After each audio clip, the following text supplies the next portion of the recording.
Why do 99% of the engineers in India get paid so less, Anshuman?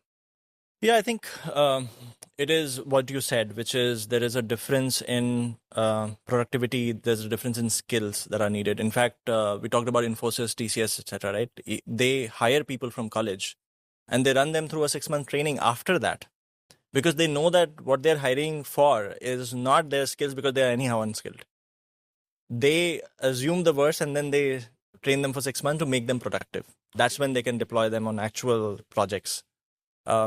And to be very honest, it's not like the projects that TCS and Infosys are driving with freshers are like really highly complicated projects. Mm-hmm. The number of graduates that we have, or the percentage of graduates that we have that are actually employable, is in low single-digit percentage of total engineering graduates that we have. Okay. And if you have to look at the reason of that, I can go into the reason and then I can go into the solution also. But the reason is there is sort of like a tech boom that happened in very early 2001 or so. Back then, the colleges that were actually producing engineers were IITs or NITs that you see today. And the number of those engineers would then be only in thousands. Suddenly, there was this need for getting hundreds of thousands of engineers, and there weren't enough engineers to employ from.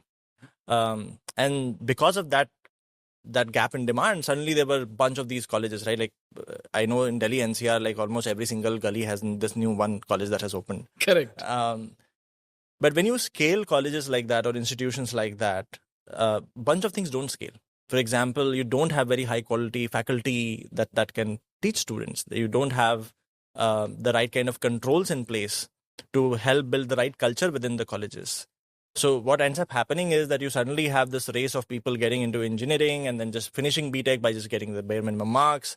The same students are then getting employed as teachers when they themselves are not employable. And then that cycle continues. And that's been what's been happening for 90 to 95% of our engineering graduates till date. There are exceptions though. For example, one of the things that India did so well was establish IITs in tech. And IITs, I mean, all being said and done about their curriculum, their teachers, etc. One thing that IITs has been able to do really, really well is that they have this very strong community of engineers who are the top brains. And there's this senior to junior relationship that exists, which in a way nurtures the juniors to do things that are outside of curriculum. In fact, one of the highest paid jobs from IITs, by the way, was till 10 years back was quant trader. Okay. And there's nothing related to quant trading in the curriculum. Okay. It's all informal learning that happens from seniors to juniors. So you're saying that the alumni network of IIT is very strong? Yes.